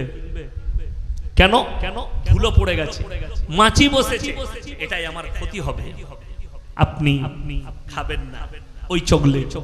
হে আমার বন্ধুগণ, 1 টাকার চকলেট প্যাকেট থেকে বার করে দেওয়ার কারণে আপনার কাছে ইজ্জত নষ্ট হয়ে গেল। 1 টাকার চকলেটের ইজ্জত বুঝতে পেরেছেন, নিজের মায়ের ইজ্জত বুঝতে পারলেন না, নিজের বিটির ইজ্জত বুঝতে পারলেন না, নিজের বোনের ইজ্জত বুঝতে পারলেন না। দুঃখ আরো একটা শোনাই। ইনি আর আমি ধরলেন ক্লোজ বন্ধু অন্তরে। আচ্ছা, অন্তরের বন্ধু হলে ইয়ার কি হয় না মজাক হয়। আমাকে অনেকজনা বক্তব্য শুনে মনে করে লোকটা খুব কড়া লোক। আমি কড়া নই, নরম মানুষ। ভাষাটাই আমার কড়া। কেন? আমি চাই সমাজ পরিবর্তন হোক। ইনি আমার ক্লোজ বন্ধু। আপনার যদি কোনো ক্লোজ বন্ধু থাকে, ইয়ার কি পোস্টামি হয়, সে যদি মজাক করে বলে, ভাই তোর বইয়ের ব্লাউজের সাইজ কত, ঝগড়া হবে না মহব্বত থাকবে? কথা বলে না এরা? ঝগড়া হয়ে যাবে। এই বন্ধুত্ব সম্পর্ক শেষ। যেহেতু এত বড় কথা বলেছিস আমার বইয়ের জন্য, তোর এত বড় আসপর্দা। দুঃখ, তোমার বন্ধু খালি মুখেতে তোমার কাছে, তোমার বউকে নয় তোমাকে জিজ্ঞেস করেছে তোর বইয়ের ব্লাউজের সাইজ কত, আপনি রেগে গেলেন, সম্পর্ক ছিন্ন করলেন। দুঃখের বিষয়, আপনার বিবিকে আপনি ধুলিয়ান বাজারে ঠেলে দিয়েছেন, উমরপুরে ঠেলে দিয়েছেন, বাজারে চলে যা, একটা পর পুরুষ বসে আছে দোকানে, আপনার বিবি গিয়ে বলছে, দাদা একটা 36 সাইজের আমার ব্লাউজ দেন তো। তখন তোকে লজ্জা লাগে না? এ কথা বুঝাতে পারলাম আমি কিছু? আমি খুব স্যাম্পল ভাবে উদা বাংলায় বলছি, শুদ্ধ বাংলায় নয়। এরপরও যদি আপনার ব্রেনে পর্দা না ঢুকে, আপনার বন্ধু বলার কারণে যদি আপনার ব্রেনে আঘাত লাগে, আপনার বিবি নিজের মুখে একটা পর পুরুষ দোকানে বসে আছে, নিজের ব্লাউজের সাইজ বলছে, তোমাকে লজ্জা লাগে না? আর আমাদের কিছু হারামখোর যুবক আছে, বাড়িতে সকালবেলায় বউ বলছে আমার ব্লাউজ শাড়ি নেই গো, ছিঁড়ে গেছিল, আনবে না? হ্যাঁ খেপি, আমার কাজ আছে, তুই চলে যা, নিয়ে আয়। আর ই হারামখোর টাস খালাচ্ছে মাচাই বসে, ই হারামখোর চায়ের দোকানে চা খাচ্ছে, আড্ডা মারছে, আর বিড়িটা। লজ্জা শরম নেই? আপনাদের কি মনে হচ্ছে? এই ক্যামেরা চলছে, বাই ক্যামেরা বলছি, এতগুলো ইউটিউবার আছে, গোটা পশ্চিম বাংলা দেশ বিদেশের লোক দেখবে। আমি চ্যালেঞ্জ ছুড়ে বললাম, আমার পুরো বর্ধমান ডিস্ট্রিক্ট গলসি বাজার যেমন আপনারা আমাকে মোবাইলে চিনেন, হিন্দু মুসলিম সব ভাই আমাকে চিনেন। আমার বাজারে যদি কেউ বলে দিতে পারে ইয়াসিন সাহেবের স্ত্রী, ইয়াসিন সাহেবের মা দোকানে বসে একটা রুমাল কিনেছে, আমি এই সুতি থানায় এসে বাই ক্যামেরা চালিয়ে আপনার জুতোর মালা পরে যাব। আমার স্ত্রীর জন্য যদি বলতে পারে পর্দার সঙ্গে এসে বোরকা পরে একটা রুমাল কিনেছে, আমি জুতোর মালা পরবো, তার মানে কি আমি আমার স্ত্রীর উপর অত্যাচার করি? আমি আপনাকে দাওয়াত দিলাম ইমানদারির সঙ্গে, আপনি আমার মাদ্রাসার মেহমানখানায় থাকবেন, আপনার স্ত্রী আমার বাড়িতে থাকবে, আমার স্ত্রীর কাছে 3 রাত থাকবে, 3 দিন থাকবে। আমার স্ত্রী যদি একটা আমার নামে এলিগেন্ট লাগাই, আল্লাহর কসম করে বলছি সমাজের বুকে আর কথা রাখবো না। একটা যদি বলে ইয়াসিন সাহেব আমার স্ত্রী হিসাবে আমার উপর অত্যাচার করে, আমি জীবনে আর আমি সমাজের বুকে কথা রাখবো না, এটা আমি চ্যালেঞ্জ ছুড়ে বলে গেলাম। না, তার যা প্রয়োজন তার কাছে পৌঁছে যায়। আমি যখন জলসায় বের হয় তাকে জিজ্ঞেস করি বাড়িতে সব কিছু আছে, মশলা পাতি সবজি আলু পেঁয়াজ কিছু লাগবে, সে আমাকে বলে দেয় এগুলো নিয়ে নেবেন, কিংবা বাজারে গিয়ে ফোন করবেন। আমি কখনো বেলডাঙ্গায় দাঁড়াই, কখনো উমরপুরে দাঁড়াই, যেখানে জলসা যাই, কখনো মালদা সুজাপুরে দাঁড়াই। এটা প্রয়োজন, বাজার করে গাড়ির ডিকিতে ভরে দিলাম, রাত্রে যখন বাড়ি পৌঁছাই তার কাছে তার কিচেনে নামিয়ে দিলাম। ফজরের পরে আমি মাদ্রাসায় বসে গেলাম, আমাকে আর ডিস্টার্ব করা লাগে না, আমি আরাম করতে পারি। স্ত্রীর প্রয়োজন মিটিয়ে দিই। একটা মৌলবি মসজিদে ইমামতি করে, তারপর তার বউ বাজারে যায় না। একটা ইমাম 24 ঘন্টা আপনার মসজিদে আছে, তারপরও তার বিবিকে বাজারে ছুটতে হয় না। অথচ আপনি 5 ওয়াক্তের নামাজি, আপনি ব্যবসায়ী, আপনার বউকে বাজারে ঠেলে দিয়েছেন কাপড় কেনার জন্য, ব্লাউজ কেনার জন্য, ভেতরের অঙ্গ পতঙ্গ জিনিস কেনার জন্য। আপনি হচ্ছেন দাইয়ুস। দাইয়ুস কোনোদিন জান্নাতে প্রবেশ করবে না। যারা নিজেদের বেটা বিটি, যারা নিজেদের স্ত্রী বিটিকে বেপরদা ভাবে বাজারে ছেড়ে দেয়, আমার মা আমার বোন, যদি জান্নাত যেতে চাও নিজের দিকে পর্দা করে নাও। স্বামীকে হুকুম দাও, স্বামী তুমি আমার জিনিসের প্রয়োজনীয়তা মিটিয়ে দাও, আমি পর্দায় থাকবো, আমি পর্দার মধ্যে থাকবো। 3টে কারণ ছাড়া মেয়েরা বাড়ির বাইরে যেতে পাবে না। এই কটা? 3টে কারণ ছাড়া মেয়েরা বাড়ির বাইরে যেতে পাবে না। নাম্বার 1, যদি শরীর খুব অসুস্থ হয়, পর্দার সহিত ডাক্তারের কাছে যেতে পাবে। নাম্বার 2, যদি নিকটতম আত্মীয় মারা যায় তবে যেতে পাবে। আচ্ছা, মরা ঘরে, আমাদের মরা বাড়িতে মেয়েদের ভিড় বেশি না ছেলেদের? মেয়েদের। আমি আমার আব্বাজিকে বলছিলাম, গত পরশু আমরা বাপ বেটা এক স্টেজে ছিলাম বর্ধমানে। আমি বললাম না, আমার আগে বলছিলেন সভাপতি সাহেব বাবু যে উনি 40 বছর বায়ান করছে। আমি 40 বছর বায়ান করলেন, কিন্তু মেয়েদের মরা ঘর এখনো বন্ধ হলো না। হয়েছে না? আমি ওইটা বুঝাতে চাইছি। কোথাকার কে মরেছে, কোথায় মারা গেছে? ও জঙ্গিপুরে। ই শাড়ি পরে গ্রাম থেকে গাড়ি যাচ্ছে, রেডি হয়ে বসে বলে, বেটা বলছে তুই কোথায় যাবি? বলছে তুই জানিস না কে মারা গেছে? বলছে কই না তো। বলে তোর বাপের ফুপুর অমুকে তমুক করে ঠিক একটা কুটুম বার করলি। কুটুম এত জানে, আমরা অত কুটুম জানি না। পুরুষরা জানি, মায়েরা যা কুটুম জানে, আমরা অত কুটুম জানি না। ওই জন্য তো কবরে বেশি মার ওরাই খাবে। বড় দুঃখের বিষয়, আমার মা আমার বোন। 2 নম্বর হচ্ছে নিকটতম আত্মীয় মারা গেলে তুমি যেতে পাবে, দূরবর্তী নয়। দূরের আত্মীয় মারা গেছে, সন্তানকে বলো যাও জানাজার নামাজ পড়ে মাটি দিয়ে আসবে। আচ্ছা বলুন তো, আমরা পুরুষরা গিয়ে জানাজার নামাজ পড়ে মাটি দিলে বেশি নাকি না মেয়েরা গিয়ে ভিড় করলে বেশি নাকি? আমরা গিয়ে জানাজার নামাজ পড়ে মাটি দিলে ভিড় বেশি, কিন্তু মেয়েরা যাবি কেন? ওই যে মাংস ভাত খাবে। আমি বললি খারাপ মৌলবি, এই ফেসবুকে ছেড়ে দিবে, কাল থেকে গাল দিবে অনেক হারামখোর। মেয়েদের জন্য বলছে, আবে তোর বউকে আগে রোক, তোর বউকে আগে পর্দায় আন। কেন পাঠাবি? দূরবর্তী আত্মীয় ছাড়া যেতে পাবে না। নাম্বার 3, হজ ফরজ হলে হজ করতে যেতে পাবে।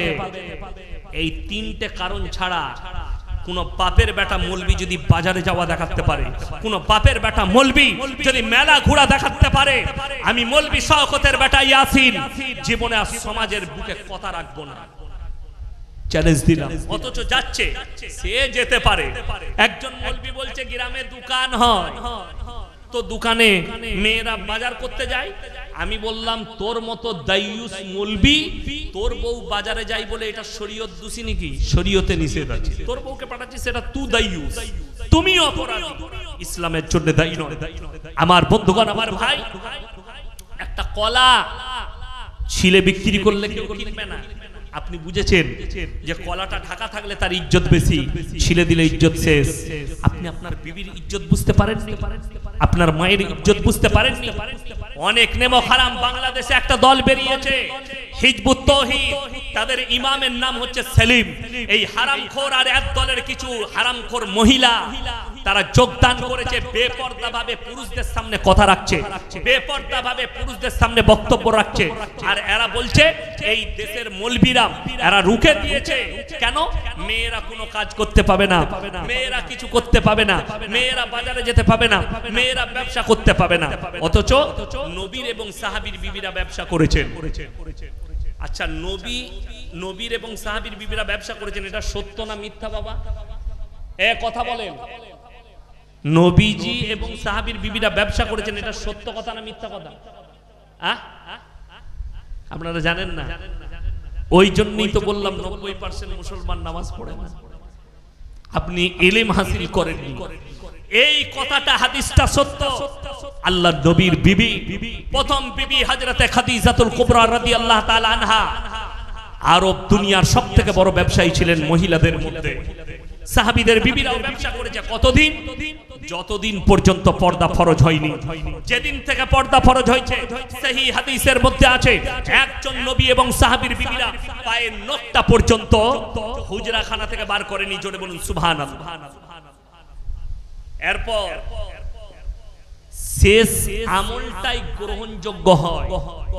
যে হাদিসটা ব্যবসা করেছেন ওইটা নবীজির কাছে পর্দা ফরজ হওয়ার আগে, আর ফরজ হওয়ার পরে আর কেউ নিজের নখটা পর্যন্ত বের করে। আমার বন্ধুগণ, আমার ভাই, আপনি আগে চলুন, আপনাকে বুঝিয়ে দিই। কোরআনে যেমন আছে মদ খেলে ক্ষতি বেশি লাভ কম, এই আয়াত কোরআনে আছে। কেন আছে? এবং এই আয়াতের মূল্য কি? এই আয়াতের মূল্য আছে অতটাই, খালি আয়াতটা পড়বেন। কিন্তু এই আয়াতের আমলকে বাতিল করা হয়েছে পরবর্তী হুকুম আসার কারণে। যেমন ধরে নেন, আমাকে দাওয়াত দিয়েছে ইনারা, আমাকে ফোন করে কালকে বলল, আমি উদাহরণ দিয়ে বুঝাচ্ছি, যে ইয়াসিন ভাই আপনি কি খাবেন? আমি বললাম ভাই আমার জন্য রুই মাছ রান্না, আমার জন্য মাছ রান্না করবেন। আমি শুধু মাছ বলেছি। সকালবেলায় উঠে লিস্ট বানিয়েছে কে? মাদ্রাসার হেড মোল্লা লিস্ট বানিয়েছে। একটা রুই মাছ নিবি 1 কেজি ওজনে, আপেল নিবি, কলা নিবি, বিভিন্ন আর কি মিষ্টি ফিষ্টি ফদ্দ করেছে। বাজার চলে গেছে, রুই মাছ কিনেছে। সকালবেলায় হেড মোল্লা আমাকে ফোন করেছে, ইয়াসিন ভাই আপনার জন্য রুই মাছ আনতে দিয়েছে। আমি বললাম ভাই আমি তো রুই খাই না, কাতলা মাছ নিতে বলবেন। আমি কাতলা খাই। সঙ্গে সঙ্গে আমাকে ফোন কেটে যে বাজারে গেছে তাকে ফোন লাগিয়েছে, বললে রুই মাছ নিবি না, ইয়াসিন ভাই কাতলা খাবে। লিস্টে কি লেখা আছে? কি লেখা আছে? রুই মাছ। আসছে কি? কাতলা। ফদ্দই কথাতে রয়ে গেল কথাটা রুই মাছ লেখা আছে, হুকুম বাতিল হলো। আসছে কাতলা মাছ, কথাটা রহিত, তার হুকুম বাতিল। কোরআনে আয়াতটা রহিত, তার হুকুম বাতিল হয়েছে। যখন পরবর্তী আয়াত আল্লাহ অবতীর্ণ করেছেন, তোমাদের জন্য মদ স্পর্শ করা হারাম, নিশাগ্রস্ত জিনিস তোমরা স্পর্শ করো না। জোরে বলুন সুবহানাল্লাহ। আমার বন্ধুগণ, আমার ভাই, ওই জন্য অনুরোধ করে বলছি, নিজেদিকে পরিবর্তন করুন, সমাজকে পরিবর্তন করুন, হালাল আর হারামের ডিফারেন্স করুন। নারীদিকে বলছি তোমরা নামাজি হও, পর্দার মধ্যে এসো, জিনা থেকে নিজেদিকে বাঁচো। কোরআনে আছে ইল্লা আলা আজওয়াজিহিম আও মা মালাকাত আইমানুহুম ফাইন্নাহুম গায়রু মালুমিন ফামান ইবতাগা ওয়ারা যালিকা ফাউলাইকা হুমুল আদুন। হে আমার নবী বলে দাও তোমরা তোমাদের স্ত্রীর সঙ্গে ভালো ব্যবহার করো, স্ত্রী ছাড়া অপর নারীর সাথে সম্পর্ক করলে তোমরা হবে সীমা লঙ্ঘনকারী। আর আমার আল্লাহ সীমা লঙ্ঘনকারীকে পছন্দ করেন না, জাহান্নামে নিক্ষেপ করবে। স্ত্রীর সঙ্গে ভালো ব্যবহার। আল্লাহ তাআলা মুমিনদের আখলাক বর্ণনা করতে গিয়ে বলেছেন মুমিনদের মারাত্মক আখলাক তারা জানো নিজেদের লজ্জা স্থানে রক্ষণাবেক্ষণা করে। প্রত্যেকটা পুরুষের উচিত তোমার কাছে যে যৌবনটা আছে এটা তোমার নয়, তোমার বিবির জন্য হক, তোমার বিবির হক। এটা আল্লাহ দিয়ে একটা বড় আমানত হিসাবে তোমাকে রাখতে হবে তোমার বিবির হকের জন্য। এটা শুধুমাত্র তোমার বিবির জন্য। আর মায়েরা বোনেরা শোনো, তোমার কাছে যে যৌবনটা আছে এটা শুধুমাত্র তোমার স্বামীর জন্য। কোন বিবাহিত মহিলা সে যদি পরকিয়া করে, স্বামী থাকে কেরলায়, স্বামী থাকে আরবে, স্বামী থাকে দুবাইয়ে, আর স্ত্রী তার পয়সায় নাচছে আর পরকীয়ায় লিপ্ত হয়েছে, আল্লাহর কসম কেউ দেখেনি, আমার আল্লাহ নোট করছেন। যারা মনে করছেন আমি হাতের দ্বারা পাপ করি, কেউ জানে না। যারা মনে করছেন চোখের দ্বারা পাপ করি, কেউ জানে না। যারা মনে করছেন আমি অন্তরের দ্বারা পাপ করি, কেউ জানে না। আল্লাহর কসম সূরা ইয়াসিন, কিয়ামতের দিনে আল্লাহ তাআলা মানুষের জুবানগুলো সিলাই করবেন। কোরআনে আছে আল ইয়াউমা নাখতিমু আলা আফওয়াহিহিম ওয়া তুকাল্লিমুনা আইদিহিম ওয়া তাশহাদু আরজুলুহুম বিমা কানু ইয়াকসিবুন। হে আমার নবী পৃথিবীর মানুষকে বলো আমি তাদের জবানগুলো সিলাই করে দেব। তাদের হাত কথা বলবে, তাদের চোখ কথা বলবে, তাদের অঙ্গ প্রত্যঙ্গকে আমি আল্লাহ কথা বলার যোগ্যতা দান করব। তারা মুখের দ্বারা কথা বলতে পারবে না, তাদের অঙ্গ প্রত্যঙ্গরা সাক্ষী দেবে। আর কিয়ামতের দিনে তোমরা পাকড়াও হয়ে যাবে। অপর জায়গায় আমার আল্লাহ বললেন ইকরা কিতাবাক কাফা বিনাফসিকা লিয়াউমা আলাইকা হাসিবা। আমি আল্লাহ তো সহজে হিসাব নেব। প্রত্যেকটা মানুষের হাতে, পুরুষের হাতে তাদের আমলনামা ধরানো হবে এবং আল্লাহ বলে দিবেন তোমরা নিজের মুখে নিজের আমলনামা পড়ে শোনাও। সবাই হাত তুলে বলুন আমরা আজ থেকে ইমানদার হব। জোরে বলুন ইনশাআল্লাহ।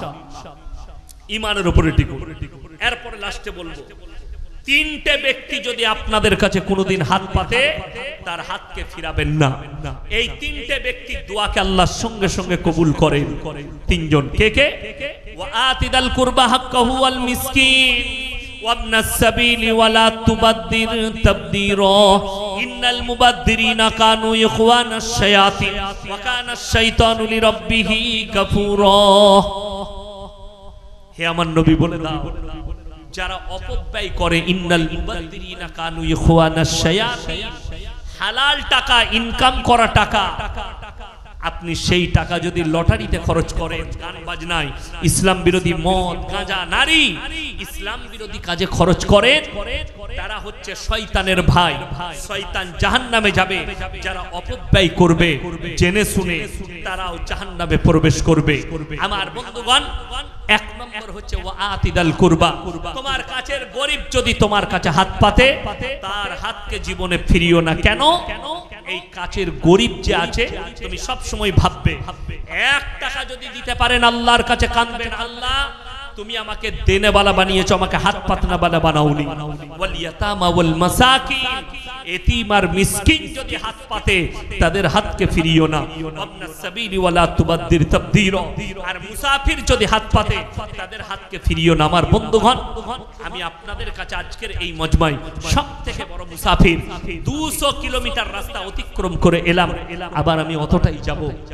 কালকে আবার আমার জলসা আছে মালদা ডিস্ট্রিক্টে, আবার আমাকে আসতে হবে বিকেলে জোহরের পরে জুম্মার পরে বেরিয়ে। আমার ভাই, আমি আপনাদের কাছে অনুরোধ করব, আমি আসি গুনাহগার। এই যে মাদ্রাসায় এতিম আর মিসকিন বাচ্চারা আছে যারা ইলম হাসিল করছে, কোরআন এক বড় মুকদ্দাস কিতাব। এই কোরআনের মহব্বতে, এতিম আর মিসকিনের মহব্বতে এই মুসাফির, এতিম মিসকিন আর কাছের গরিব এরা যদি আল্লাহর কাছে দোয়া করে আল্লাহ সঙ্গে সঙ্গে কবুল করলেন। আমি মুসাফির হিসাবে বলছি, আমার ভাই এই মাদ্রাসার জন্য এতিম মিসকিনদের জন্য এক নম্বর ভাই 5 জন 5 ওয়াক্তের নামাজ, তার মধ্যে এক নম্বর ভাই 5,000 টাকা কে আছেন একজন হাত তুলেন তো যে এই মাদ্রাসায় আমি 5,000 টাকা দেবো ইনশাআল্লাহ। দেখি কোন আল্লাহর বান্দা আমার সাথে মুলাকাত করে যান। 5,000 টাকা আমি চেয়েছি আল্লাহর ওয়াস্তে। 5,000 টাকা কেউ আছেন একজন আল্লাহর বান্দা আমার সঙ্গে মুলাকাত করে যাবেন যে আল্লাহ আমাকে দিয়েছে ইনশাআল্লাহ সাদকায়ে জারিয়া এই মাদ্রাসার জন্য আমি জানো কিয়ামত পর্যন্ত শুয়ে শুয়ে নেকি পাই। এরকম একজন আল্লাহর বান্দা কে আছেন 5,000 টাকা দিবেন আমার সঙ্গে মুলাকাত করে 5,000 টাকা মাত্র। একজন আল্লাহর বান্দা কোরআনের মহব্বতে রাসূলের মহব্বতে এই এতিম আর মিসকিনদের মহব্বতে আমি মুসাফির আপনাদের কাছে হাত পাচ্ছি। কে আছেন কে একজন আল্লাহর বান্দা আছেন একটু এসে ওয়াদা করে যান যে 5,000 টাকা দিবেন। আল্লাহর একজন বান্দা কে আছেন তাড়াতাড়ি বলুন 5,000 টাকা। একজন কেউ নেই এই মজমায় আল্লাহর বান্দা যে 5,000 টাকা দিবেন ইনশাআল্লাহ? একটু তাড়াতাড়ি হাত তুলেন। কে আছেন 5,000 টাকা দিবেন? আল্লাহ রাসূল সাল্লাল্লাহু আলাইহি সাল্লাম বলেছেন জাকিরা গচ্ছিত সম্পদ, কিয়ামতের দিনে মানুষ কাঁদবে। আমি